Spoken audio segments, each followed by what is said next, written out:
এই কয়েকদিন আমি পেপার পত্রিকায় যেটা দেখলাম, বৃষ্টি হচ্ছে না তো কি করতেছে, ব্যাঙের বিয়ে দিচ্ছে। নাউজুবিল্লাহি মিন যালিক। ব্যাঙের বিয়ে দিলে বৃষ্টি দিবে। আস্তাগফিরুল্লাহ আযীম। বৃষ্টি দেওয়ার মালিক কে? তো তুমি আল্লাহকে ডাকো, তুমি ব্যাঙকে বিয়ে দিলে বৃষ্টি হবে, এটা কোথায় পেয়েছো? আস্তাগফিরুল্লাহ। এটা একটা শিরক। এই ধরনের কর্ম করা কি এটা শিরক? অথচ তারা মুসলমান। জীবনটাকে তামাশা মনে করেন নাকি? এগুলি কি তামাশা মনে করেন? এগুলি জীবনের প্রত্যেকটা কাজের হিসাব দিতে হবে আল্লাহর কাছে।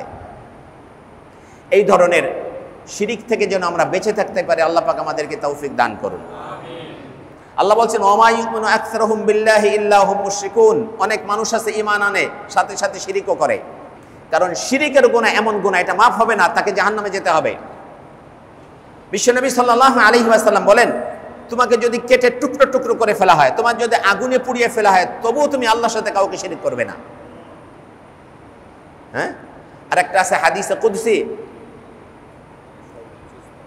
আল্লাহ রাসূল সাল্লাল্লাহু আলাইহি ওয়াসাল্লাম বলছেন যে ক্বালাল্লাহু আযজা ওয়া জাল্লা, আল্লাহ পাক বলছেন, ইয়া ইবনা আদম ইন্নাকা লাউ তাকাইতানি বিকরাবিল আরদি খাতাআন সুম্মা লাকিতানি লা তুশরিক বি শাইআ লা আতাইতুকা কুরাবিহা মাগফিরাতান আও কামা ক্বালা আলাইহি সাল্লাতু ওয়া তাসলিম।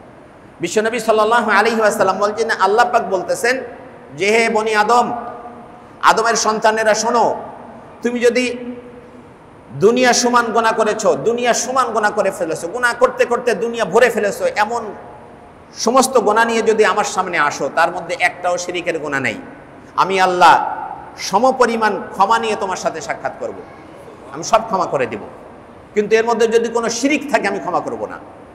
এটার মানে এই নয় যে আপনি গুনাহ করবেন, এই জন্য হাদিসটা বলা হয় নাই। বলা হয়েছে শিরিকের গুনাহ কতটা মারাত্মক, এই জন্য বলা হয়েছে। হ্যাঁ, মানুষ তো ভুল করতে পারে, গুনাহ করতে পারে, সাথে সাথে মুমিন ব্যক্তি তওবা করবে। তাহলে আমরা শিরিকের গুনাহ থেকে যেন দূরে থাকি, আল্লাহ পাক আমাদেরকে শিরিকের গুনাহ থেকে দূরে থাকার তৌফিক দান করুন।